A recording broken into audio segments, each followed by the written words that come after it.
Hello friends, this is Himanshi and welcome to let's learn. Discuss करेंगे हिंदी शिक्षण शास्त्र यानी कि हिंदी पेडागोजी, जहां पर भी आपकी हिंदी पेडागोजी पूछी जाती है, स्पेशली सीटेट पेपर 1 और 2 बोथ दोनों के लिए। और अगर हम बात करें सीटेट की भी तो 30 आउट ऑफ 30 कह सकते हैं, या फिर 15 आउट ऑफ 15 तो पेडागोजी को डील ही करेंगे। थोड़ा सा समझेंगे क्या स्ट्रक्चर रहता है हिंदी का सीटेट में, और इसके अलावा जहां पर भी अगर एमपीटेट में या जहां पर भी हिंदी पेडागोजी आती है तो एक कंप्लीट वीडियो रहेगा, एक कंप्लीट सेशन रहेगा। सिर्फ एक सेशन शायद 1 घंटे में खत्म हो जाए। जितने भी मेन टॉपिक्स हैं हिंदी पेडागोजी का, बिल्कुल जो क्रक्स है उसको अच्छे से डील कर लेंगे, एक एक एग्जांपल एकदम डिस्कशन के थ्रू, बिल्कुल क्लियर, ताकि आप आगे भूले ना। और इससे आसान कुछ नहीं है, मतलब ये सबसे ज्यादा स्कोरिंग क्षेत्र है आपका, सबसे ज्यादा स्कोरिंग एरिया है, चाहे आप इंग्लिश मीडियम से हो चाहे आप हिंदी मीडियम से हो, बस आपकी समझ थोड़ी सी ठीक हो तो स्टार्ट करेंगे इस एक वीडियो में। ऐसे अपना जलपान लेकर के बैठिएगा, ऐसे है ना, पेयजल। सेशन थोड़ा सा बड़ा हो सकता है बट अमेजिंग होगा, डिस्कशन बहुत अच्छा करेंगे। इवन पेडागोजी के भी कुछ टॉपिक्स आपके इसके थ्रू क्लियर होंगे। तो आ जाइए, पहले तो सभी को गुड इवनिंग, नमस्कार, राम राम, सत श्री अकाल, अस्सलाम वालेकुम, what ever you feel connected with. Start करेंगे आज का सेशन। और एक बार मैं देख लेती हूँ आप लोग क्या धूम मचा रहे हैं यहाँ कमेंट सेक्शन में, तभी आगे बढ़ा जाएगा। बहुत ही बढ़िया, तो बहुत टाइम के बाद इतना बड़ा सेशन हो रहा है। चलिए फिर, नेटवर्क इशू नहीं, यहाँ से कोई इशू नहीं है। चलिए फिर स्टार्ट करते हैं आज का सेशन। क्या क्या डिस्कस करेंगे ये देख लेते हैं।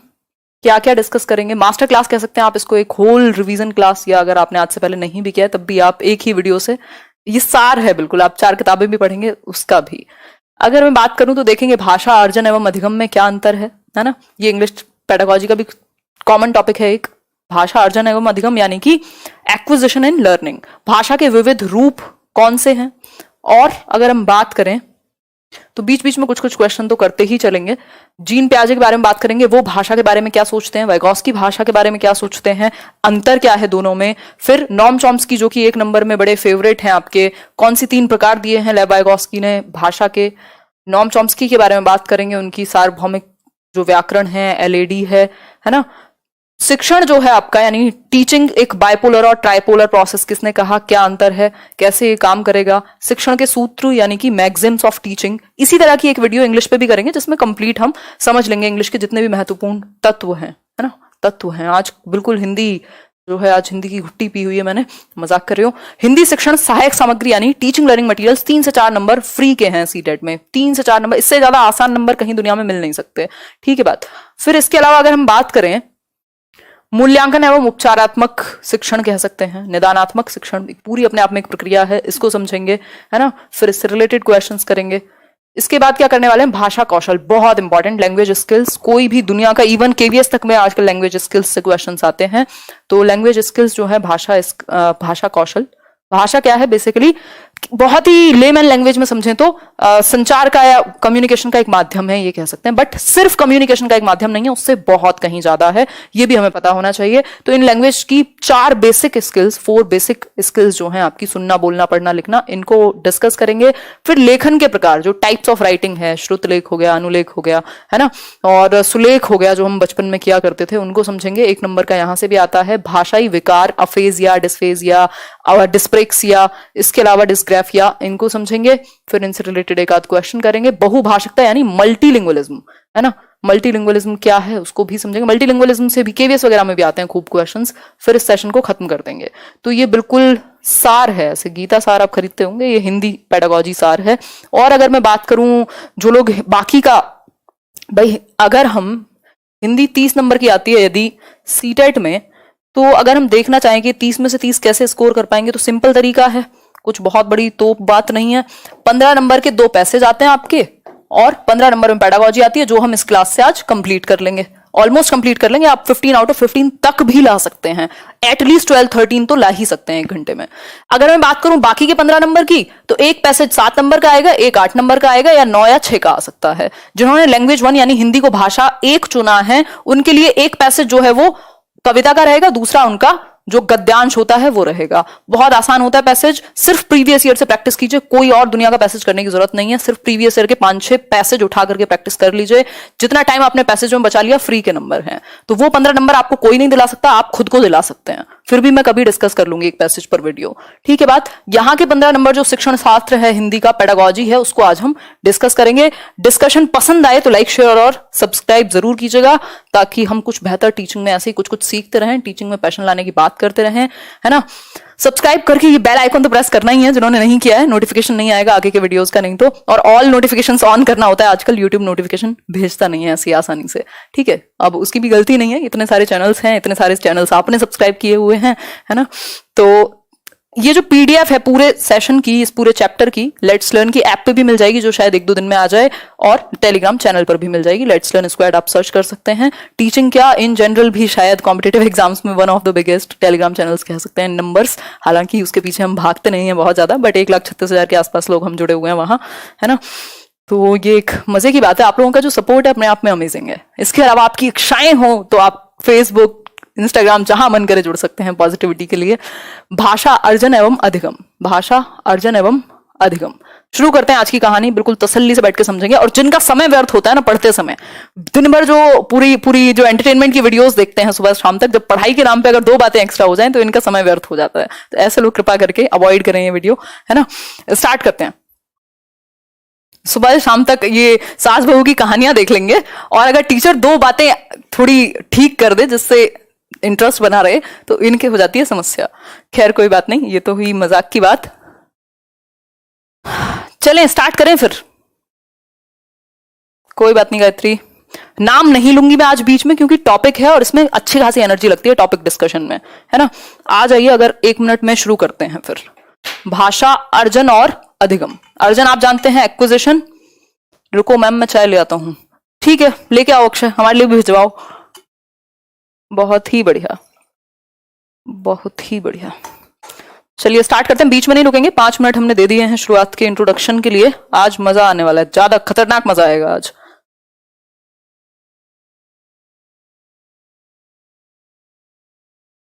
बहुत बढ़िया, वी ऑल आर बेस्ट। चलिए फिर स्टार्ट करते हैं आज का सेशन, अब नहीं रुकेंगे। भाषा अर्जन एवं अधिगम। अर्जन मतलब, अर्जन का मतलब ही क्या है भाई? 4 लकड़ियां पड़ी थी या 4 फल गिरे हुए पड़े थे कहीं जंगल में, आपने अर्जित किया और अपनी टोकरी में भर के ले आए।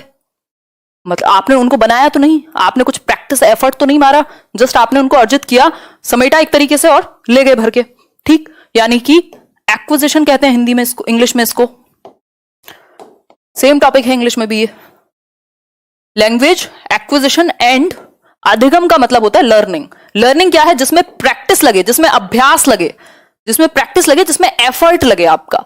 आप ये सीख रहे हैं, इसमें आप पूरा एफर्ट लगाते हैं, प्रैक्टिस करते हैं, बार बार रिवीजन करते हैं, तब जाकर के क्वेश्चन सही होते हैं। गलत होते हैं फिर से सही करते हैं, बिहेवियरल चेंज आता है।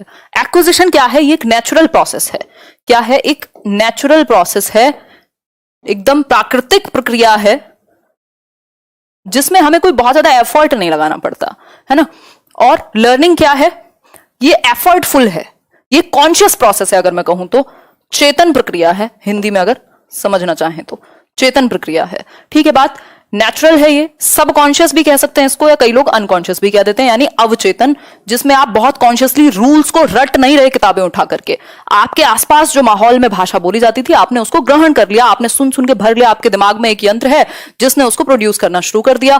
आपके घर में पंजाबी बोली जाती थी, आपने पंजाबी को ग्रहण कर लिया, यानी कि एक्वायर कर लिया, अर्जित कर लिया। आपके घर में गुजराती बोली जाती थी, आपने उसको एक्वायर कर लिया। हरियाणवी, भोजपुरी, जो भी बोली जाती थी आपने उसको एक्वायर कर लिया। ना आपको कोई व्याकरण की पुस्तक लगी, ना आपको कोई टीचर लगा, ना किसी ने कोई और आया, आपने अपने एनवायरमेंट से उठा लिया। कभी सही बोला, कभी गलत बोला, कभी तुतला के बोला, कभी नॉर्मल बोला, बट आपने उसको एक्वायर किया सबकॉन्शियसली। आपने कोई रूल्स नहीं रटे उसके लिए, नेचुरल था। लर्निंग में क्या हुआ? आपने जब इंग्लिश सीखी या प्रॉपर हिंदी जब आप सीखने गए, अगर आपकी मातृभाषा हिंदी नहीं थी तो जब आप हिंदी सीखने गए होंगे तो आपको चेतन रूप से प्रयास करना पड़ा होगा, चेतन रूप से, है ना। छोटा चेतन नहीं, नॉर्मल चेतना वाला चेतन, कॉन्शियसनेस, जिसमें आपके एफर्ट, प्रैक्टिस सब लगेंगे, कॉन्शियस माइंड, ठीक है बात। तो चेतन रूप से आपने इसको सीखा, ये अवचेतन, सबकॉन्शियस, नेचुरल, प्राकृतिक रूप से। एक और चीज यहां ध्यान में रखनी है, देखो लैंग्वेज एक्विजिशन तो हम कर सकते हैं, नेचुरल है, लेकिन लैंग्वेज इनहेरिटेड नहीं होती। ऐसा कोई प्रॉपर्टी नहीं है कि आप पैदा हुए और आपके पिताजी छोड़ गए थे और आपने उठा करके रख लिया, ठीक है। तो ऐसा कुछ नहीं है, ये इनहेरिटेड नहीं है। आप एक्वायर करते हैं आकर के, बट इनहेरिटेड नहीं होती, है ना। कि प्रॉपर्टी कागज थे, उठा के रख लिए, बात खत्म। ये आपका माइंड जो है अवशोषित करेगा, लेकिन आप लैंग्वेज लेकर के पैदा थोड़ी ना हो रहे हैं, ठीक है बात। तो ये एक बेसिक सी बात हुई। बहुत बढ़िया अमित, बेसिक सी बात हुई। आगे बढ़ते हैं, नेक्स्ट पॉइंट समझते हैं। यहां एक चीज है, जो आपका अर्जन है इसमें बुक की जरूरत नहीं है, आप नेचुरली अपने एनवायरमेंट का, यहां सबसे बड़ा रोल किसका है अर्जन में, भाषा अर्जन में जो सबसे बड़ा रोल है वो आपके एनवायरमेंट यानी पर्यावरण का है। पर्यावरण, सबसे बड़ा रोल पर्यावरण, ठीक। और पूछा भी जाता है एक क्वेश्चन कि अधिगम और अर्जन में सबसे बड़ा अंतर क्या है, तो पर्यावरण का है। अधिगम में आपकी प्रैक्टिस, एफर्ट, सारी चीजें लगेंगी, यहां रूल भी काम आएंगे, यहां आपका एनवायरमेंट तो है ही, इसके अलावा बुक्स भी हैं और सारी कॉन्शियस प्रोसेसेस लग जाएंगे आपको बाकी चीजें सीखने में। देखो ये जो अर्जन है हम बहुत आसानी से कर लेते हैं एडोलेसेंस से पहले पहले, या फिर कहें तो 6 साल तक की उम्र में, जो 2 से 6 वर्ष का टाइम पीरियड है, सबसे तेजी से हम भाषा ग्रहण करते हैं। बहुत तेजी से आप देखेंगे 2 साल का बच्चा कुछ कुछ वर्ड बोलता था, एक आध सिंगल वर्ड बोलता था, 2 वर्ड को ज्वाइन करके बोलने लगा था। लेकिन जैसे ही वो 2 से 5 वर्ष के बीच में आता है, 6 वर्ष तक आता है, वो बोलते बोलते रुकता नहीं है ना। वो मेरी जैसी स्थिति में होता है जिस स्पीड में मैं बोल रही हूँ, खैर मजाक की बात है वो। तो उस स्थिति में क्या है, मतलब उसका जो लैंग्वेज एक्विजिशन डिवाइस जिसको नॉम चॉम्स्की कहते हैं, या कह सकते हैं भाषा विकास की सबसे तीव्र गति है, मतलब सबसे इन्फ्लुएंशियल टाइम है, सेंसिटिव पीरियड है, 2 से 6 वर्ष, सबसे तेजी से बहुत सारे शब्द, लगभग 30-40 वर्ड से भी ऊपर एक दिन में सीख लेगा, है ना। तो 2 से 6 वर्ष जो है सबसे तेजी से भाषा का विकास होगा, सबसे तेजी से, सबसे तेज होगा भाषा विकास। अर्ली चाइल्डहुड यानी पूर्व बाल्यावस्था भी कह देते हैं इसको, ठीक है बात। आशीष द्विवेदी कह रहे हैं हिंदी की क्लास इंग्लिश में ना लिखिए। देखो मेरे को आप सभी जानते हैं, मतलब मेरे को क्या होता है, मुझे आप सभी जानते हैं, ठीक। तो मुझे सभी जानते हैं आप लोग, और मेरा एक स्टाइल भी है, और दूसरा बहुत सारे इंग्लिश मीडियम के भी लोग हैं, उनको भी समझ में आ जाता है, और बोल तो मैं हिंदी में भी रही हूँ। तो बातों पे मत जाओ, इन सब चीजों पे मत जाओ, मेन उद्देश्य आपके समझ में आना है ना। यहाँ आप कोई वो थोड़ा ना है कि आप बहुत ही छोटी स्थिति में है कि मतलब बहुत छोटे हैं, अब आपको जो है कॉन्सेप्ट खराब हो जाएंगे आपके, है ना। बाइलिंगुअल चल सकता है। तो सबसे तेज कब सीखेंगे आप भाषा, 2 से 6 वर्ष में, ठीक हो गई बात। ये नेचुरल है, वो एफर्ट के साथ आएगा, कॉन्शियस प्रोसेस है, ये सब कॉन्शियस है। यहां एनवायरमेंट मेन रोल प्ले करेगा, वहां बाकी फैक्टर्स भी आपके मेन रोल प्ले करेंगे, ठीक है बात। क्लियर बात, आगे बढ़े नेक्स्ट पॉइंट पर, आपकी इच्छा हो तो। यहां तक की बात क्लियर हो गई? एक बार बताइए अगर कोई समस्या हो तो, मैं कमेंट्स में देख लेती हूं। चलिए फिर आगे बढ़ते हैं। तो अर्जन में क्या होगा, जनरली सामान्य तौर पर आप अपनी मदर टंग को, जो मातृभाषा जिसको हम कह रहे हैं, मदर टंग को हम क्या कर रहे हैं, एक्वायर करते हैं, अर्जित करते हैं। भाई हमारे एनवायरनमेंट में बोली जाती थी ऐसे मदर टंग, वो ऐसे बहुत ही एक बेकार सा पीछे है, जो हमारे एक टीचर थे बहुत पुराने, वो मारते थे कि मदर टंग का मतलब ये नहीं है कि ऐसे माँ की जीभ तो आप लिख दें कि लाल, है ना, रेड नहीं लिखना है। मदर टंग जो भी आपके घर में आसपास माहौल में भाषा बोली जाती हो, तमिल, तेलुगु, हिंदी, जो भी हो सकती है। तो मदर टंग को जनरली अर्जित किया जाता है, एक्वायर्ड होती है, किसी किताब किसी चीज की जरूरत नहीं होती आपको। हालांकि इसका जो व्याकरण है, प्रॉपर स्टैंडर्ड मानक रूप जो है, वो बाद में आप किताबों से भी सीख सकते हैं, बट लैंग्वेज को एक्वायर करने में, ठीक ठाक से बोलने में, यूज करने में आपको कोई समस्या नहीं होती, आप अपने एनवायरमेंट से उठा लेते हैं, ठीक है। अधिगम में क्या है, जो बाकी आपकी कोई भी सेकेंड लैंग्वेज, कोई भी सेकेंड लैंग्वेज जो दूसरी भाषा है, या कई बार हम टारगेट लैंग्वेज भी कह देते हैं। टारगेट मतलब लक्ष्य भाषा।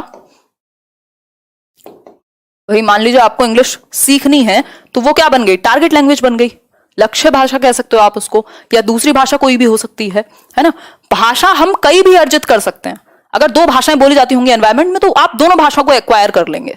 बट बात वही है कि जनरली ऐसा होता है कि एक ही मातृभाषा को हम एक्वायर करते हैं। क्यों? क्योंकि पर्यावरण में वही बोली जाती है। अगर 2 बोली जाती तो आप 2 एक्वायर कर लेते, आपके अंदर क्षमता थी, ठीक है बात। आगे बढ़ते हैं इसी बात पर। नेक्स्ट है भाषा के विविध रूप। भाषा के विविध रूप यानी कि डाइवर्सिफाइड क्या है, एस्पेक्ट्स हो सकते हैं, रूप हो सकते हैं, प्रकार हो सकते हैं, ठीक। तो यहां हम 2 की बात कर रहे हैं जनरली, मातृभाषा और राष्ट्रभाषा। इसमें बड़ा कंफ्यूजन रहता है। आर्टिकल 343 में जो अनुच्छेद है आपका 343, उसमें बात हुई है लैंग्वेज की। और अगर हम बात करें तो मातृभाषा और राष्ट्रीय भाषा, हिंदी क्या है, मातृभाषा है, राष्ट्रीय भाषा है, राजभाषा है, क्या है हिंदी? बताइए एक बार, क्या हिंदी राष्ट्रभाषा है भारत में? बताएं एक बार, बताइए एक बार।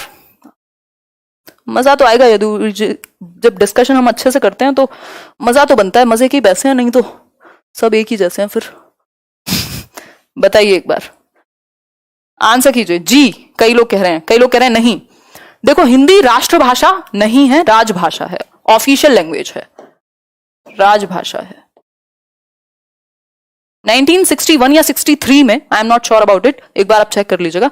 आई थिंक 63 में कोई वो आया था, एक एक्ट आया था जिसमें इसको राजभाषा बनाया गया था, यानी ऑफिशियल लैंग्वेज, और इंग्लिश को associate official language, associate official language बनाया गया था। सह राजभाषा कह सकते हो। हिंदी क्या है हमारी? राजभाषा है। हिंदी क्या है? राजभाषा है। राष्ट्रभाषा का दर्जा नहीं मिल पाया क्योंकि 15 साल बाद इंग्लिश को हटाना था, बट वो हटी नहीं और हम उस तरीके से यूज में ला नहीं पाए हिंदी को, और आज तक फिर हम हिंदी दिवस मना रहे हैं बस। तो राष्ट्रभाषा कोई नहीं है हमारे पास, ये कह सकते हैं टेक्निकली हमारे पास राष्ट्रभाषा नहीं है। मातृभाषा कोई भी वो भाषा जो आपके घर में बोली जाती हो, आपके एनवायरमेंट में बोली जाती हो इनिशियली, ठीक है। और लक्ष्य भाषा या लक्षित भाषा जो आप कहना चाहें, वो कोई भी लैंग्वेज हो सकती है जिसको आप सिखाना चाहते हैं या सीखना चाहते हैं। टारगेट लैंग्वेज, भाई इंग्लिश मीडियम स्कूल है और वहां इंग्लिश सिखाना क्या है? टारगेट है, तो टारगेट लैंग्वेज क्या बन गई? इंग्लिश बन गई। अगर आप जर्मन सीख रहे हैं तो टारगेट लैंग्वेज क्या बन गई? जर्मन बन गई। संस्कृत सीख रहे हैं तो संस्कृत बन गई टारगेट लैंग्वेज, यानी लक्ष्य भाषा जिसको सिखाने का लक्ष्य है आपका। इसको आप ज्यादा यूज करते हैं तभी ऑब्वियसली बच्चा सीख पाएगा, ठीक है बात। हमेशा ध्यान रखना है, जो मातृभाषा है उसका बहुत बड़ा रोल है।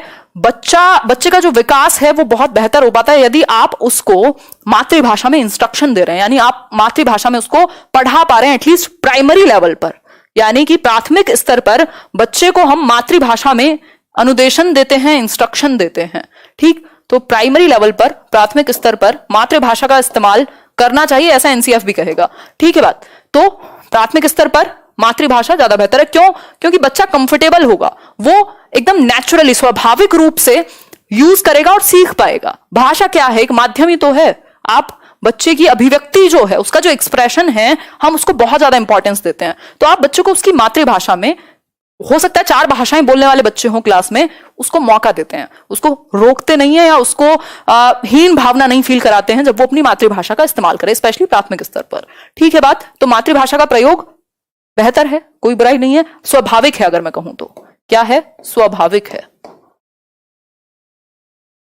ठीक है बात। यहां तक की बात क्लियर?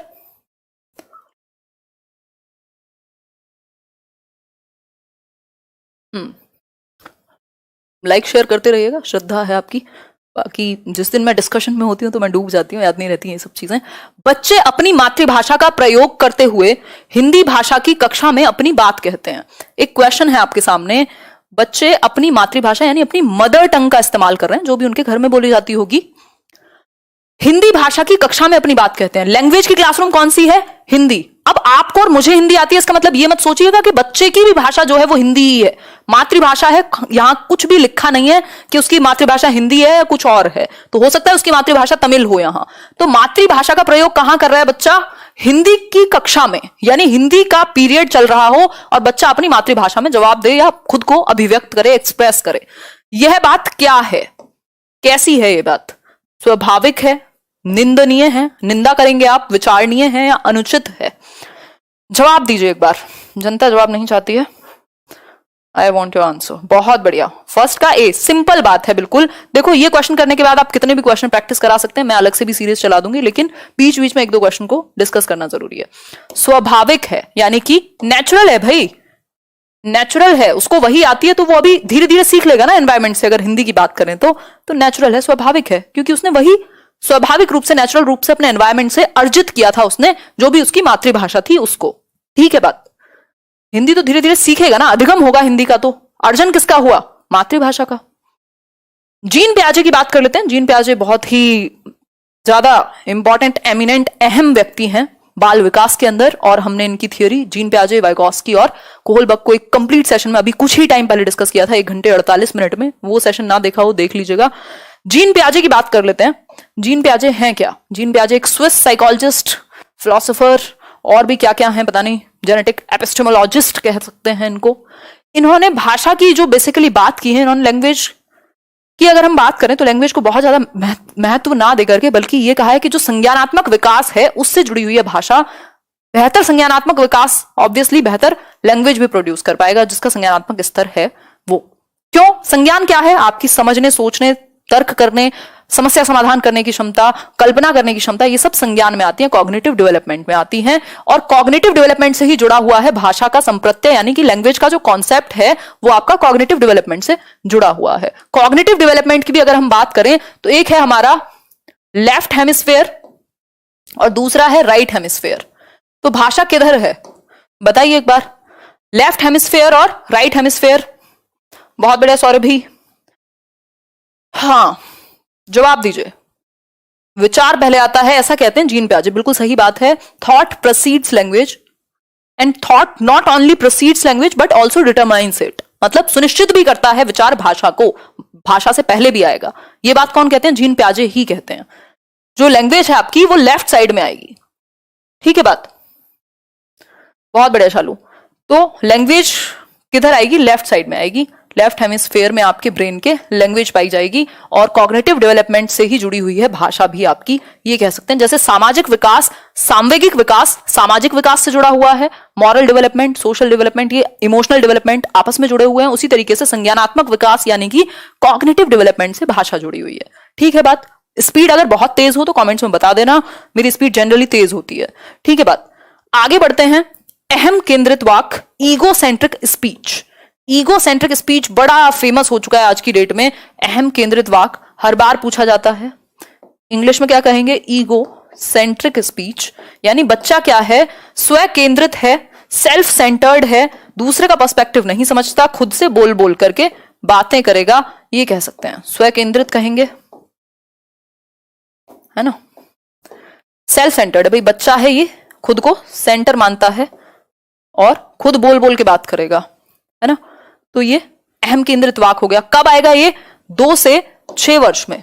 2 से 6 वर्ष की जो अवस्था है, प्री ऑपरेशनल स्टेज, पूर्व संक्रियात्मक अवस्था, अहम केंद्रित वाक्य करेगा बच्चा। इस सेम अहम केंद्रित वाक्य को वाइगॉस्की ने प्राइवेट स्पीच यानी निज वाक्य कहा है। पियाजे ने कहा अहम केंद्रित वाक्य बहुत ज्यादा लाभ का नहीं है, this is of no use, but Vygotsky कहते हैं अहम केंद्रित वाक्य ना कहकर इसका नाम क्या यूज करते हैं वो? प्राइवेट स्पीच, निज वाक्य या निजी वाक्य। ये बहुत काम का है और इससे बच्चा खुद को निर्देश दे पाता है। अब ये है क्या? मान लीजिए मैं खुद से बात करूं, यार हिमांशी बेवकूफ है क्या, ऐसे नहीं ऐसे कराना था। मैं खुद से बात कर रही हूं, बोल करके बाहर आवाज आ रही है, मतलब इसको आप पियाजे क्या कहेंगे? इसको ईगो सेंट्रिक स्पीच है। वाइगॉस्की क्या कहेंगे? निजी वाक्य है। जब बच्चा, आपने देखा कोई रेलगाड़ी बना रहा है, वो ट्रेन आती थी ना पहले, पटरी आती थी कि नहीं ये वाला ये नहीं, यहां ये जोड़ना था, ये करना था, ये मैंने गलत कर दिया, है ना। कोई क्वेश्चन सॉल्व करते हुए वो देखेगा यार यहां क्या आना था, मैम ने तो ये बताया था, बोल बोल के खुद से बातें कर रहा है वो। दैट मीन्स वो अहम केंद्रित वाक्य या फिर निजी वाक्य वाइगॉस्की के अनुसार, ठीक है बात। मेरे साथ बोलते रहिएगा ताकि आपको याद रहें चीजें, है ना। अगर मैं बात करूं यहां तो अहम केंद्रित वाक्य की बात हो गई, इसको प्राइवेट स्पीच कहा है किसने? वाइगॉस्की ने।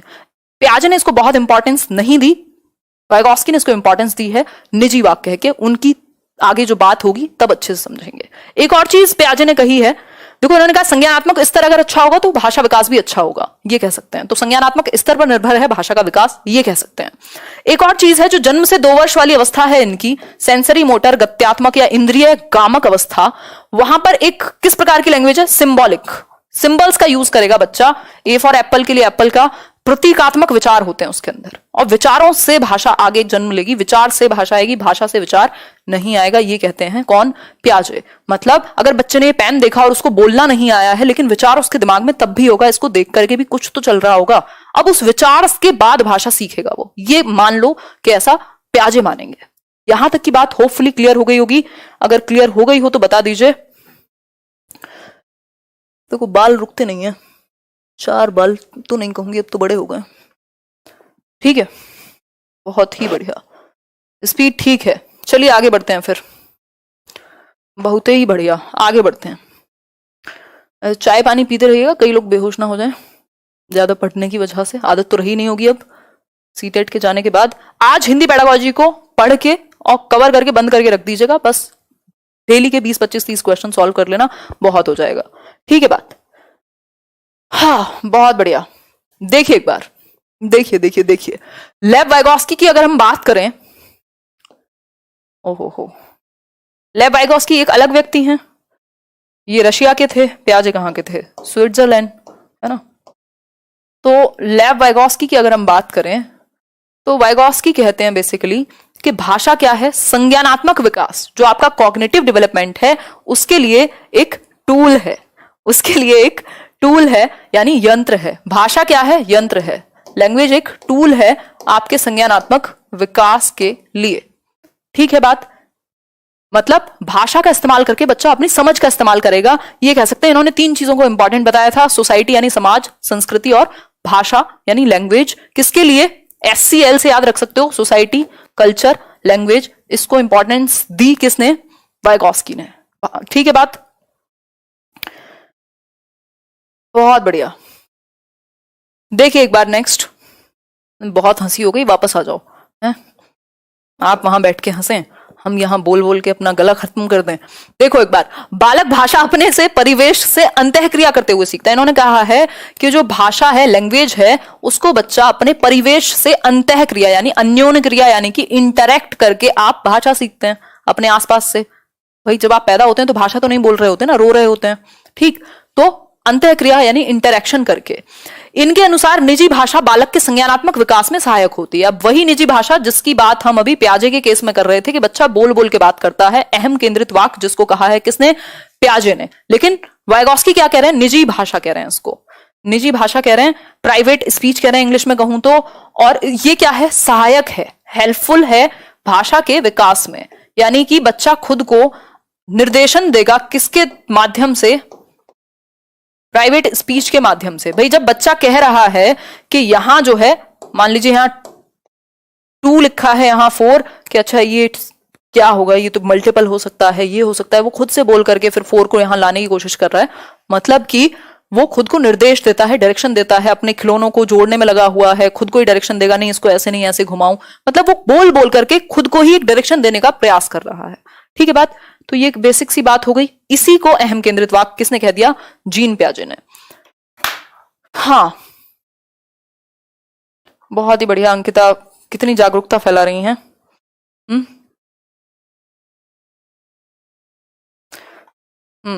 ठीक है मिनी मोनिका, यहां आ जाओ एक बार। ये एक बेसिक बात हुई है। 3 प्रकार की स्पीच की बात की है वाइगॉस्की ने। वो 3 प्रकार की स्पीच यानी कि भाषा कौन सी है, एक है सामाजिक वाक, सामाजिक वाक यानी कि सोशल स्पीच, जो 2 साल के आसपास बच्चा बोल बोल करके समाज में इस्तेमाल करने लगता है। ठीक है बात।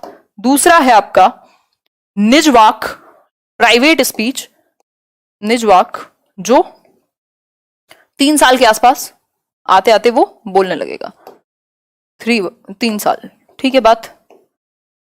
और लैंग्वेज मतलब राइटिंग में मैं एकदम गांधी जी हूं, तो बहुत ज्यादा बुरा ना मारे मेरी राइटिंग का। दूसरा क्या है, तीसरा प्रकार क्या हुआ, साइलेंट इनर स्पीच। अब साइलेंट इनर स्पीच को जो भी कहते हो हिंदी में, मतलब अब वो मन में बोलने लगेगा, एक टाइम के बाद उसको बाहर बोलने की जरूरत ही नहीं है। साइलेंट इनर स्पीच, ये 6 वर्ष के आसपास, 4 से 6 भी कह देते हैं कई लोग, 6 वर्ष के आसपास, 6 years ऑफ एज। ठीक है, ये जो मैं भूत बनी हुई हूं इसको ठीक कर लेती हूँ। इतने आप क्या करो, एक बार इसको रिवाइज कर लो कि 3 प्रकार कौन से हैं। सामाजिक वाक यानी सोशल स्पीच, यानी कि बच्चा जो है, सोना नहीं है आज, सोने का तो ऑप्शन ही नहीं है आज। बहुत ही बढ़िया। और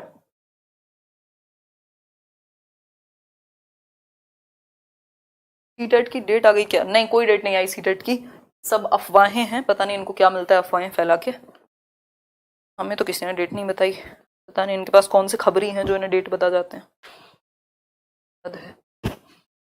कितनी देर का वीडियो है, अब ये पहले से मैंने रिकॉर्ड थोड़ी किया है, लाइव चल रहा है, होगा 1 घंटे से ज्यादा तो क्या ही होगा, 1 घंटे में डिस्कशन हो जाएगा मेरे ख्याल में, ये ड्रेसिंग लगा के, है ना, क्या कर सकते हैं।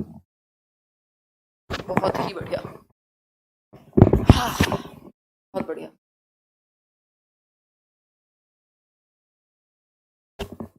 क्या चल रहा है आजकल, क्या कर क्या रहे हो आप दिन में रात में, क्या चल क्या रहा है, बताओ एक बार।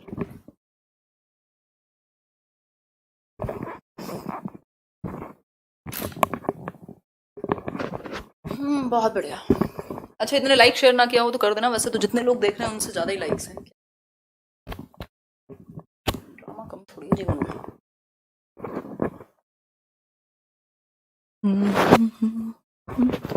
बहुत बढ़िया, चलिए फिर स्टार्ट करते हैं, कंटिन्यू करते हैं।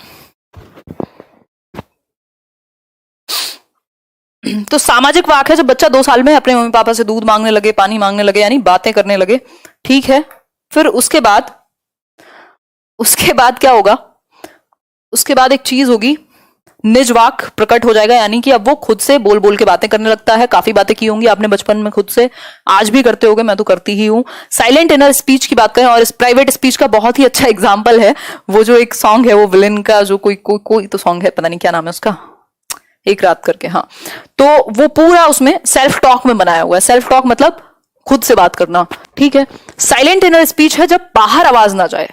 अभी आप दुनिया में क्या क्या किस किस को बोल रहे हैं, सामने रिश्तेदारों को हैं, सामने से आप कह रहे हैं अच्छा ठीक है अंकल धन्यवाद, है ना, और अंदर आपके कुछ और चल रहा है, वही साइलेंट इनर स्पीच है। अब आवाज जो है वो अंदर चली गई, आपको बाहर बताने की जरूरत नहीं है, पता नहीं लगेगा किसी को, आप मन में बोल रहे हैं, ठीक है। तो वो साइलेंट इनर स्पीच है, ठीक है।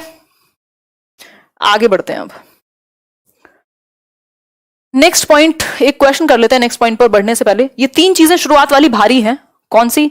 प्याजे, वाइगॉस्की और आपके चॉम्स्की। उसके बाद आसान चीजें, मजा आएगा, है ना। जिगसॉ पहेली को करते समय 5 वर्ष की नजमा स्वयं से कहती है नीला टुकड़ा कहाँ है, यानी कि जिगसॉ पजल नहीं होता वो जिसमें भरना होता है अलग अलग, तो 5 वर्ष की नजमा है, देखो एज भी दी हुई है आपको, 5 वर्ष की नजमा है और 3 से 5 वर्ष का ही वो अवधि है, जो स्वयं से कहती है नीला टुकड़ा कहाँ है, यानी कि जो ब्लू पीस है वो कहाँ है।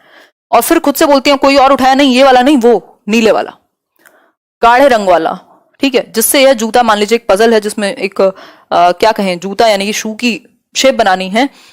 प्याजे इसको, सॉरी वाइगॉस्की इसको क्या कहेंगे ये बताइए आप। व्यक्तिगत वार्ता, जोर से बोलना, पाठ या फिर आत्म केंद्रित वार्ता?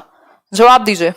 बहुत बढ़िया, आंसर क्या होगा इसका? ए। अगर प्याजे लिख दिया होता यहीं तो इसका आंसर हो जाता डी, लेकिन ये वाइगॉस्की पूछा है व्यक्तिगत वार्ता या फिर निज वाक या फिर प्राइवेट स्पीच, अहम केंद्रित वाक, ईगो सेंट्रिक स्पीच प्याजे ने कहा है, ना कि वाइगॉस्की ने। और हमसे पूछा था वाइगॉस्की क्या कहेंगे। ये जो पाड़ यानी कि स्कैफोल्डिंग है और जोर से बोलना, ये डिफरेंट चीजें हो गई। आगे बढ़ जाते हैं, नॉम चॉम्स्की पर आ जाते हैं। नॉम चॉम्स्की बहुत ही फेमस व्यक्ति हैं, अभी भी जिंदा हैं बट काफी बूढ़े हो चुके हैं, ठीक है बात, एक अमेरिकन लिंग्विस्ट हैं। अगर हम बात करें नॉम चॉम्स्की की, तो बताओ एक बार नॉम चॉम्स्की से क्या क्या याद आता है? पहले तो पढ़ा ही होगा, ऐसा तो नहीं है, सीटेट के तो डेट भी जा चुकी है, अब तो आपको मुझे पढ़ाना चाहिए कायदे में, और मुझे बैठना चाहिए आराम से। बहुत ही बढ़िया, आंसर क्या होगा? मतलब नॉम चॉम्स्की क्या? देखो नॉम चॉम्स्की वो व्यक्ति हैं जिनके बारे में बड़े बड़े अक्षरों में, स्वर्ण अक्षर में पेपर में हर बार पूछा जाता है कि भाषा अर्जन करने की क्षमता व्यक्ति में या बालक में या मनुष्य में जन्मजात होती है। तो ऊपर से आंसर आपको फेंक के मारना है नॉम चॉम्स्की, ठीक है बात। तो प्रत्येक बालक भाषा सीखने की जन्मजात शक्ति या फिर क्षमता के साथ पैदा होता है, यानी we humans have an innate capability to learn language, या to sorry acquire language, learn भी नहीं कहेंगे, एक्वायर कहेंगे, ठीक। तो जन्मजात शक्ति के साथ हम पैदा होते हैं भाषा को एक्वायर करने की, अर्जित करने की। लेकर के भाषा पैदा नहीं हुए हम, लेकिन हमारे अंदर वो क्षमता है। उस क्षमता को कह सकते हैं हम, ये एक्वायर करने में कौन सी चीज मदद करेगी? एक यंत्र है हमारे, वॉइस बॉक्स में कह देते हैं कई लोग, वैसे ये कहीं मिला नहीं है, हाइपोथेटिकली है, परिकल्पनात्मक ही है, अदरवाइज आपकी सर्जरी की जाए तो निकाला नहीं जा सकता इसको, है ना। तो लैंग्वेज एक्विजिशन डिवाइस यानी भाषा अधिग्रहण यंत्र कह देंगे इसको। एल फॉर लैंग्वेज यानी भाषा, एक्विजिशन यानी अधिग्रहण या अर्जन, डिवाइस यानी कि यंत्र, ठीक। भाषा अर्जन यंत्र कहेंगे, भाषा अर्जन यंत्र। जिन लोगों को नींद आ रही हो वो अपने आप को जोक सुनाए, खुद जोक बन जाए। डिवीजन क्या? डिवाइस, यंत्र, मुझे लग रहा है मुझे ही आ गई है, ठीक। तो भाषा अर्जन यंत्र या भाषा अधिगम यंत्र जो है, अर्जन ही कहेंगे, ये मदद करता है हमें ह्यूमंस को भाषा को एक्वायर करने में, अपने एनवायरनमेंट से अवशोषित करने में और ग्रामर रूल्स को जनरेट करने में।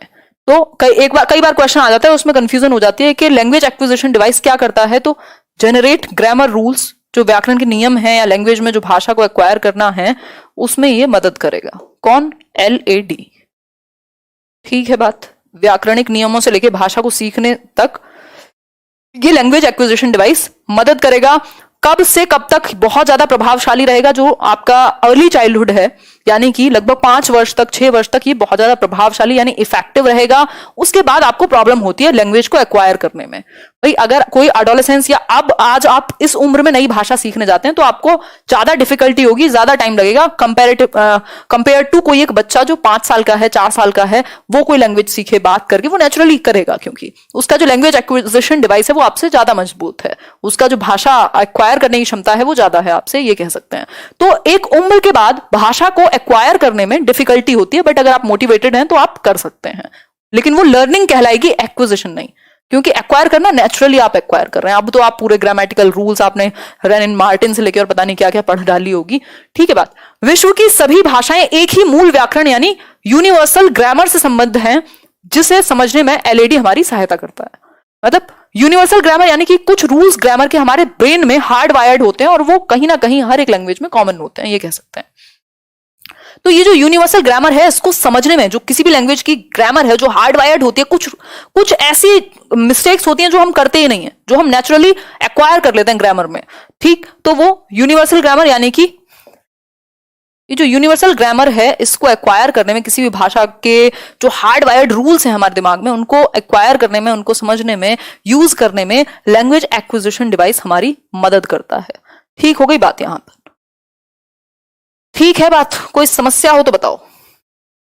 नीलेश कह रहे हैं बहुत ही बढ़िया, बिल्कुल ठीक है, ठीक है पूजा जी, आगे बढ़ते हैं। चॉम्स्की की कहानी खत्म हुई। भाषा अर्जन क्षमता के भाषा अर्जन क्षमता किसके साथ संबंधित है? यानी कि लैंग्वेज एक्विजिशन एबिलिटी या लैंग्वेज एक्वायर करने की जो क्षमता है वो किसके साथ संबंधित है? प्याजे, चॉम्स्की, स्किनर या फिर ब्रूनर? बताइए एक बार। लाइव सेशन 9:30 9 o'clock ऐसे ही चल रहा है, फिक्स तो नहीं चल रहा आजकल। नहीं, प्याजे ने नहीं कहा कि लेफ्ट में होगी जो लैंग्वेज है, वो इन जनरल एक स्टेटमेंट दिया मैंने, वो प्याजे ने नहीं कहा है कि भैया लेफ्ट में होगी लैंग्वेज। ये तो हम जनरली सामान्य तौर पर ऐसा मानते हैं कि एक लेफ्ट हेमिस्फेयर ब्रेन में, एक राइट है, राइट में क्रिएटिविटी होगी, लेफ्ट में लैंग्वेज होगी, तो उसको प्याजे से बिल्कुल नहीं जोड़ना है, ऐसी गलती हमें नहीं करनी है। बस यही एक समस्या है ऑनलाइन में, कई बार ऐसी कंफ्यूजन बन जाती है ऑटोमेटिकली कि हम कुछ और ग्रहण कर लेते हैं, सामने वाला कुछ और कह रहा होता है ना। बताओ एक बार, भाषा अर्जन क्षमता सिंपल बात है, चॉम्स्की से जुड़ी हुई है, नॉम चॉम्स्की से। जब भी लैंग्वेज एक्विजिशन की बात आ जाए या भाषा को अर्जन करने की क्षमता जन्मजात है, ये कौन व्यक्ति कहेगा? चॉम्स्की कहेंगे। और जितना कम उम्र हम जल्दी से कर लेते हैं, बाद में हमें प्रॉब्लम होती है। हमारे अंदर लैंग्वेज एक्विजिशन डिवाइस है जिसकी सहायता से हम कर लेते हैं। और क्या है, सार्वभौमिक व्याकरण और इन सब की बात इन्होंने ही की है। आगे बढ़ जाते हैं। शिक्षण त्रिआयामी है, ये एक ऐसा क्वेश्चन है जो आपको सुपर टेट, केवीएस, दुनिया के हर टीचिंग एग्जाम में कभी कभार आपकी किस्मत ठीक हो देखने को मिल जाता है। सीटेट में भी एक बार, सीडीपी में भी आया हुआ है, ठीक। तो शिक्षण क्या है? एक त्रिआयामी प्रोसेस हम मानते हैं, यानी ट्राइपोलर प्रोसेस। ट्राइपोलर, 3 पोल हैं जिसके, वो खंबे होते हैं ना, पोल्स, ऐसे आप लटक जाते होगे देख करके, वो पोल वहां भी अनअकैडमी में भी आंसर करते हैं, ठीक। तो 3 पोल्स हैं, एक पोल ये कह सकते हैं, दूसरा सिरा कह सकते हैं ये, और थर्ड पोल है ये। कौन कहता है ये? जॉन डुई मानते हैं आज की डेट में। एडम्स ने बात की थी कि ये द्विध्रुवीय है, 2 पोलर है। बायपोलर जिसको हम कह देते थे, बायपोलर जिसको हम कह देते थे, बायपोलर किसने कहा था? एडम्स ने। बायपोलर में क्या था? 2 ध्रुव में क्या था? 2 ध्रुव में सिंपल था, 2 सिरे थे। एक क्या था? नहीं, बुरी राइटिंग तो, हाँ, 2 ध्रुव थे, एक है ये, दूसरा है ये।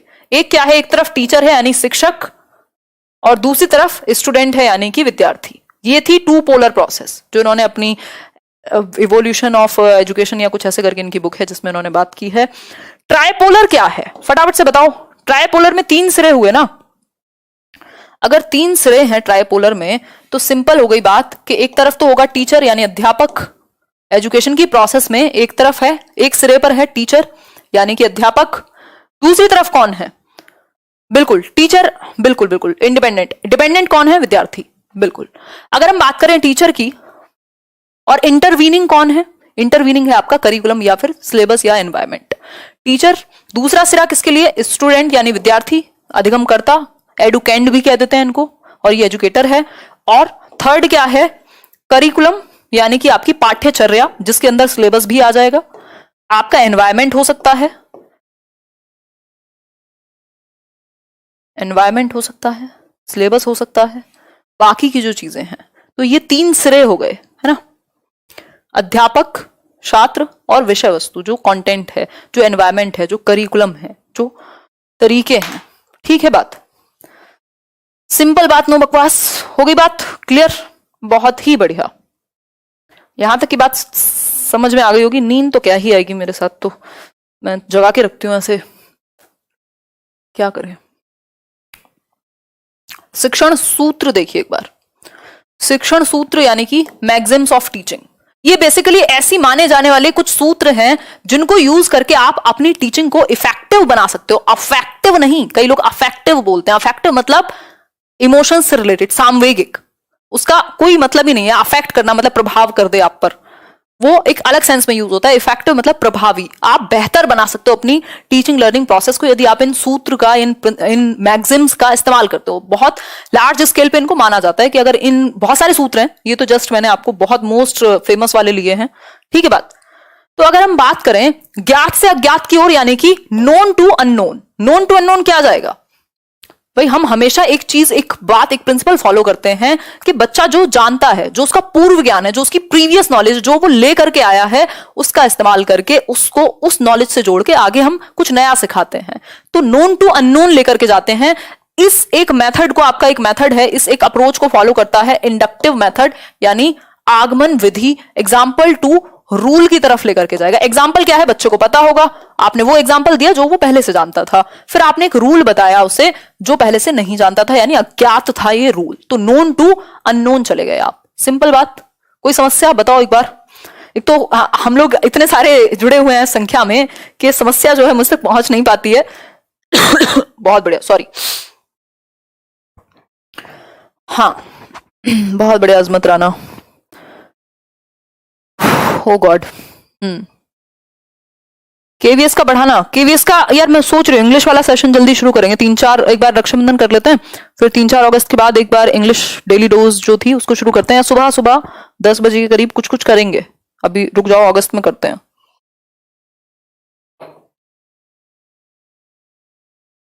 चलिए आगे बढ़ते हैं। नेक्स्ट है मूर्त से अमूर्त की ओर। मूर्त से अमूर्त यानी कि कॉन्क्रीट से एब्स्ट्रैक्ट की ओर। कॉन्क्रीट क्या है? जिसको टच फील किया जा सके। तो आप बच्चों को ज्यादातर चीजें, चाहे वो टीचिंग लर्निंग मटेरियल हो, ग्लोब हो, कुछ और हो, वो आप दिखाते हैं, पिक्चर्स दिखाते हैं, क्योंकि उनको वो देख सकता है, टच कर सकता है, फील कर सकता है ना। और अमूर्त की तरफ यानी एब्स्ट्रैक्ट चीजें जिनको वो नहीं जानता उसकी तरफ लेके जाते हैं। सरल से जटिल हमेशा आप देखते हैं, पहले इजी टू कॉम्प्लेक्स जाते हैं हम। पहले मुश्किल चीजें नहीं, पहले आसान चीजें सिखाते हैं, फिर उसके बाद हर एक क्लास में भी आपका जो सब्जेक्ट है, हर एक चैप्टर में वो चीजें ऐड होती रहती हैं। इजी टू कॉम्प्लेक्स की अप्रोच फॉलो करते हैं। तो इन तीनों चीजों को अगर हम फॉलो करेंगे तो बच्चे ज्यादा बेहतर तरीके से सीख पाएंगे। यहां के लिए इतना ही था। शिक्षण सहायक सामग्री, 1-2 पॉइंट और बचते हैं आपके। वो लेखन के प्रकार बचते हैं, कुछ क्वेश्चन बीच बीच में है ही। कोई समस्या हो, नींद आ रही हो तो कुछ ऐसे गाने वाने बजवाएं आपके लिए। मजाक कर रही हो, है ना, अपने पास खुद बजा लेना। शिक्षण सहायक सामग्री देखो एक बार, पढ़ लो। वैसे भी बहुत छुट्टियां मिल गई हैं कोरोना में, सब हर एक चीज का हिसाब देना पड़ेगा, ये टाइम वापस नहीं आएगा। देखो एक बार, अगर हम बात करें शिक्षण सहायक सामग्री, जो कि अपने आप में बैकबोन है टीचिंग की, रीढ़ की हड्डी के जैसी है, जिससे आप इफेक्टिव बना सकते हो अपनी टीचिंग लर्निंग को, बहुत प्रभावी बना सकते हो, सप्लीमेंट कर सकते हो। भाई अगर ये स्मार्ट बोर्ड है आज अपने पास, तो हम बहुत सारी पिक्चर्स का यूज कर लेते हैं, कई बार थियरीज में, क्वेश्चंस में, और भी बहुत सारी चीजों का यूज कर सकते हैं, है ना। उससे क्या होगा, कोई वीडियो भी प्ले कर सकते हैं। क्या होगा, इफेक्टिव बनेगी टीचिंग लर्निंग प्रोसेस। वो जो चार्ट आप लेके जा रहे हैं उससे बच्चा और बेहतर तरीके से आपके एक्सप्लेनेशन के साथ एक पिक्चर और अच्छा काम करेगी। यार कितने सारे तरीके हैं टीचिंग लर्निंग मटेरियल में। ग्लोब हो गया, मॉडल्स हो गए, चार्ट्स हो गए, पिक्चर्स हो गई, आपका वीडियोस हो सकती हैं, कोई और चलचित्र हो सकते हैं। ठीक है बात, मजा आ रहा है, बहुत बढ़िया जी संगीता। ठीक है, ये मजे के पैसे अलग से हैं, मजाक कर रही हूँ। खैर देखो एक बार, दृश्य सामग्री यानी कि ये भी 3 प्रकार की हम जनरली लेते हैं, बट इसको हम 4th को भी थोड़ा सा डिस्कस करेंगे। दृश्य सामग्री यानी विजुअल एड्स। विजुअल यानी कि जिसको आप देख सको।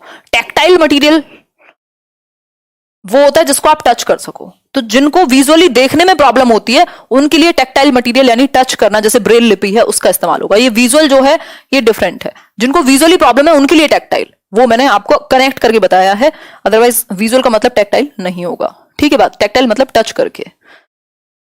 तो विजुअल एड्स कौन से हैं? चार्ट हो गया, आपका मॉडल हो गया, आप कोई पिक्चर दिखा रहे हैं, वो जो कैमरा आता था ना, वो ताजमहल में मिलता था पहले छोटा सा, उसमें पिक्चर्स चलती रहती थी, वो विजुअल ही है एक तरीके से। जो चार्ट आप दिखा रहे हैं वो विजुअल ही है, जो आप मैप दिखा रहे हैं यदि, तो वो विजुअल ही है। श्रव्य मतलब audio, auditory. Audio aids, audio मतलब सुन सके, जिसमें वो क्या हो सकता है, ग्रामोफोन, और पहले तो बहुत 70 तरह की चीजें आती थी, रेडियो, इस तरीके की चीजें जिनसे वो सुन सके। तो जिस बच्चे को देखने में प्रॉब्लम है वो सुन सकता है क्लियरली, जिसको सुनने में प्रॉब्लम है वो देख करके समझ सकता है। तो आप अकॉर्डिंगली यूज करते हैं इनको, आपके यूज पे डिपेंड करेगा। देखो टूल्स सारे आपके पास हैं, बट अगर आपको यूज करने आते होंगे तभी काम के हैं वो, अदरवाइज सब ऐसे रखा रह जाएगा। ठीक है बात? 5 रुपए लेंगे मजाक के? हाँ, पूरे 5 रुपए लगेंगे, पूरा 5 से 1 कम नहीं, 1 ज्यादा नहीं। ताजमहल देखा है, बचपन में बहुत भयंकर देखा है, मेरे मामा जी रहते थे वहां, पता नहीं कितनी बार। दृश्य श्रव्य सामग्री, दृश्य श्रव्य सामग्री की अगर हम बात करें तो ये ऑडियो विजुअल एड्स, जिसमें आवाज भी आएगी और दिखेगा भी, जैसे अभी आप लेट्स लर्न पे देख रहे हैं, तो ये ऑडियो विजुअल हो चुका है, या टीवी कह सकते हैं। प्रोजेक्टर में तो नहीं आती, प्रोजेक्टर तो विजुअल ही रहेगा, है ना, तो उसमें स्लाइड्स आगे पीछे चलेंगे। ठीक है बात? तो यहां तक की बात क्लियर हो गई। वो ऑडियो विजुअल में टेलीविजन आ जाएगा, कंप्यूटर वगैरह भी आ जाएंगे, वो आईसीटी में आ जाता है, खैर इंफॉर्मेशन कम्युनिकेशन टेक्नोलॉजी में। अब क्रिया सहायक सामग्री क्या है? आप कुछ एक्टिविटी सेंटर्ड कुछ आपने रखी हुई हैं चीजें, जिसमें बच्चे हैंड्स ऑन एक्सपीरियंस कर रहे होंगे, या फिर आप फील्ड ट्रिप पर ले गए, फील्ड विजिट पर ले गए, कोई ताजमहल दिखाने ले गए मान लीजिए, है ना, ताजमहल दिखाने लगे। ऐसे हम अक्षरधाम लेके गए थे एक बार टीचिंग ट्रेनिंग में, पूरे दिल्ली दर्शन पे ले जाते हैं दिल्ली के गवर्नमेंट स्कूल्स। तो अक्षरधाम में पता नहीं उस दिन कौन सा उनको बॉम्ब फटने की कुछ उनको न्यूज मिली थी, तो पूरा उन्होंने जो घंटे खराब किए ना, मतलब बिल्कुल लंका लगी थी। तो फील्ड ट्रिप पे ले जा सकते हैं आप, कहीं कोई एक दृश्य दिखाने, कोई एक ऐसी हिस्टोरिक चीज दिखाने, हिस्टोरिक प्लेस दिखाने ले जा सकते हैं, साइंस म्यूजियम ले जा सकते हैं, जहां आपका मन करे वहां ले जा सकते हैं, अपने घर मत ले जाइएगा बस। ठीक है बात?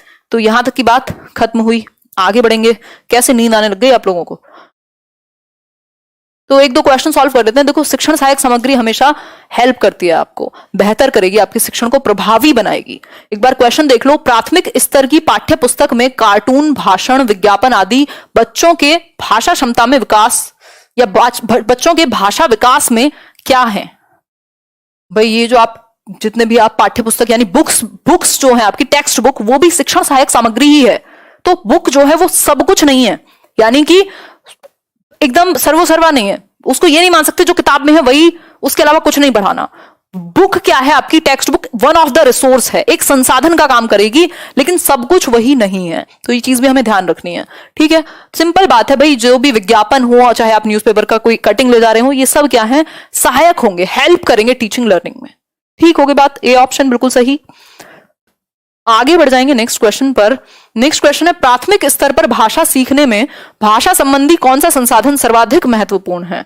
यानी आप प्राइमरी लेवल पर लैंग्वेज सिखा रहे हैं, ठीक है बात, तो लैंग्वेज से रिलेटेड कौन सा एक संसाधन, एक रिसोर्स, एक टीचिंग एड ज्यादा महत्वपूर्ण होगा प्राइमरी लेवल पर? बताइए एक बार।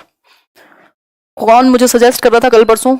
दिल बेचारा देख लिया मैंने, और मैं जिंदा हूं, मेरा दिल बिल्कुल भी कमजोर नहीं है, इसका मतलब ये मुझे पता लगा आज। मजाक कर रही हूँ। खैर, मैंने वो फॉल्ट इन आवर स्टार्स देखी थी बहुत साल पहले, तो उसके कंपैरिजन में मुझे कोई खास दर्द नहीं हुआ। तो ठीक है, वो मैंने उसी एटीट्यूड से देखी थी कि ऐसे दिल पे नहीं लेनी है। तो बताओ एक बार, ऐसे इमोशंस को अडेप्ट करना होता है, अगर आप अडेप्ट कर लें तो दर्द कम होगा। बी ऑप्शन यानी बाल साहित्य।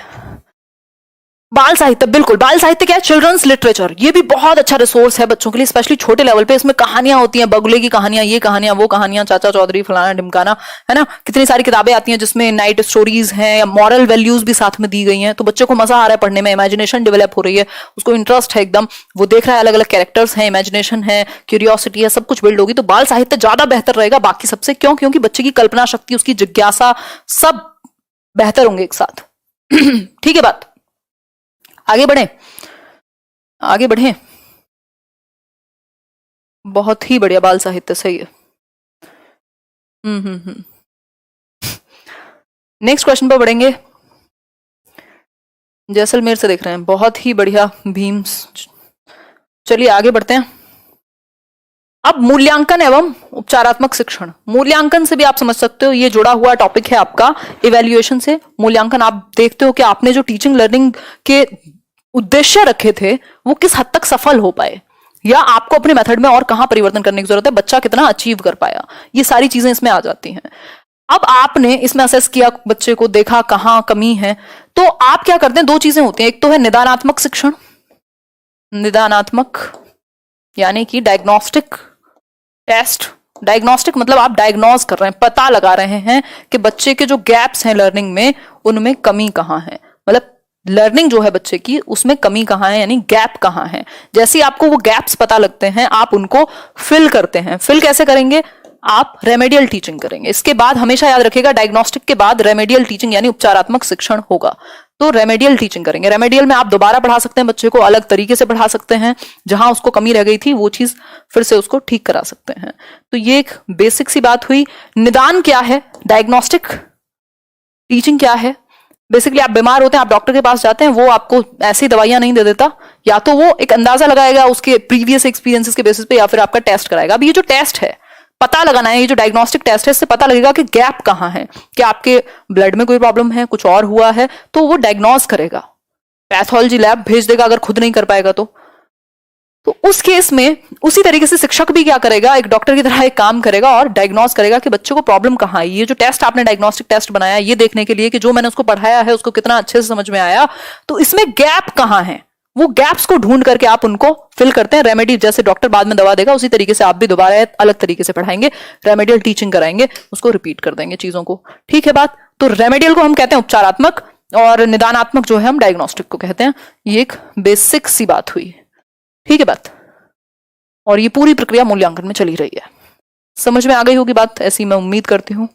I won't become like you ma'am, ऐसा कुछ नहीं समझो, आप मुझसे बेहतर बन सकते हैं, आप सभी बेहतर हैं, हम सभी अपने आप में यूनिक हैं, बस खुद को बेहतर ये मान के ये नहीं बैठना अरे मैं तो बहुत बेहतर हूं, हिमांशु ने कहा हम सब यूनिक है, आज से कुछ नहीं करना है, ऐसे नहीं होता है, खुद को बेटर बनाना होता है हर दिन। ठीक है, आगे बढ़ते हैं नेक्स्ट क्वेश्चन पर। देखो एक बार, रीमा ने तीसरी कक्षा में पढ़ने वाली रितिका की भाषा क्षमता, भाषा निष्पादन संबंधी क्रमिक प्रगति का ब्यौरा उसके अभिभावकों को दिया। रीमा ने डैश के आधार पर यह जानकारी दी। रीमा क्या है, शिक्षिका हैं, कोई टीचर हैं यहां। ठीक, अब ये जो शिक्षिका हैं इन्होंने ब्यौरा दिया किसको, बच्चे के पेरेंट्स को, उसकी जो भी हरकतें हैं, यानी कि रितिका एक बच्ची है 3rd क्लास की, भाषा प्रयोग की जो क्षमता है यानी लैंग्वेज की जो यूज करने की एबिलिटी है, परफॉर्मेंस कैसी है, और प्रोग्रेसिव रिपोर्ट क्या है, ये किस आधार पर दी होंगी, ये जो जानकारी है ये कहां से दी होंगी, अवलोकन से यानी ऑब्जर्वेशन, पोर्टफोलियो, जांच सूची यानी चेकलिस्ट, या फिर लिखित परीक्षा।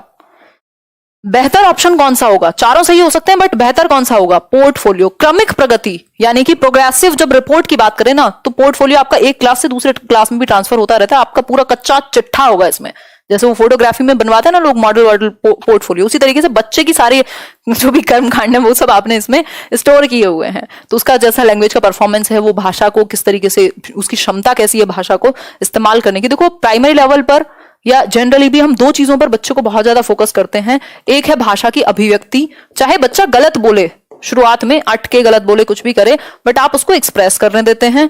और दूसरी एक चीज है उसके जो अनुभव है। अब ये दोनों एक दूसरे से जुड़े हुए हैं, जो बच्चे के अनुभव हैं उनको सुनते हैं, हर बात पे उसकी कमियां नहीं निकालते, अदरवाइज वो अगली बार से अपनी बात को एक्सप्रेस करना बंद कर देगा, अभिव्यक्त करना बंद कर देगा खुद को। तो अभिव्यक्ति और एक्सप्रेशन इंपॉर्टेंट है, अपना जो एक्सपीरियंस है उसका शेयर करना, that is very very important. Abhishek बहुत ही बढ़िया, आगे बढ़ जाते हैं इसी बात पर। नेक्स्ट क्वेश्चन आपके सामने, एक छोटा सा पॉइंट और रहता है बस आपका, प्राथमिक स्तर पर बच्चों की भाषा का आकलन करने का उद्देश्य है, यानी कि प्राइमरी लेवल पर अगर आप लैंग्वेज का आकलन कर रहे हैं, असेस कर रहे हैं, तो उसका उद्देश्य यानी कि हमारा हर चीज के पीछे एक उद्देश्य होता है ना। आप आज ये वीडियो देखने आए हैं तो आपका भी एक उद्देश्य है कि भाई यहां से समझ करके या तो मेरा रिवीजन अच्छे से हो जाएगा, मैं नंबर अच्छे ले आऊंगा, किसी को हिंदी में डर लगता होगा, किसी को हिंदी में कंफ्यूजन होगी, तो चलो देख लेते हैं एक बार, या किसी को ये भी होगा कि भाई हिमांशी जैसे डिस्कस करती है मुझे समझ आ जाता है, तो क्या पता इसमें भी अच्छा समझ आ जाए। तो वही है कहानी, एक था राजा, आगे नहीं सुनाऊंगी। बताओ एक बार, ऐसे साइड इफेक्ट्स हैं ये बॉलीवुड के, बताओ एक बार, उसके भाषा प्रयोग की क्षमता का आकलन। बिल्कुल, जो लैंग्वेज को यूज करने की एबिलिटी है ना, ये हमारे लिए सबसे इंपॉर्टेंट है कि बच्चा प्रयोग कैसे कर पाता है, चाहे वो लिखने में हो, बोलने में हो, कॉन्टेक्स्ट के अकॉर्डिंग, संदर्भ के अनुसार वो यूज कर पाता है लैंग्वेज को या नहीं, ये बहुत बड़ा एक उद्देश्य होगा। ठीक है बात। तो ये जो पीडीएफ है ये आपको मिल जाएगी कहाँ, टेलीग्राम चैनल पर, और ऐप जो है लेट्स लर्न का जल्दी आएगा, तो आप कर लीजिएगा सर्च। वीडियो जो है पसंद आया हो तो लाइक शेयर सब्सक्राइब कर सकते हैं, अपने दोस्तों को सजेस्ट कर सकते हैं, कुछ बेहतरीन सीखते रहते हैं हम बिना किसी लालसा के, है ना। जो मिले वो अच्छा है, जो ना मिले वो और भी अच्छा है ना। तो लेट्स लर्न स्क्वाड #ज्ञान, ठीक है बात, ये सर्च कर लीजिएगा। टी शर्ट आएगी यार, अभी मिलेगी, जल्दी मिलेगी, ऐप के साथ ही लॉन्च करेंगे, कुछ कुछ करते हैं, ठीक है बात। और कोई समस्या हो तो बताओ, कुछ कहीं डाउट हो तो बताओ, और होपफुली इस सेशन से आप 15 में से 12-13 नंबर आराम से ला पाएंगे। और आपका जो वो डर है, प्रैक्टिस कीजिएगा आप ज्यादा से ज्यादा, मैं भी कराऊंगी, अभी तो एग्जाम ही नहीं आ रहा तो क्या करें, है ना। अभी कुछ कुछ करते रहेंगे बीच में, अलग अलग सब्जेक्ट्स, और कुछ तो लोग डिसलाइक करने ही आते हैं, बाद में चले जाते हैं अपना काम करके। देखो कितने पंक्चुअल हैं, सीखो उनसे कुछ है। और बताओ, आज का सेशन बहुत बढ़िया, धन्यवाद। आप कमेंट्स में अपने विचार व्यक्त कर सकते हैं, ये सेशन खत्म होने के बाद I will try to read all the comments. Thank you so much.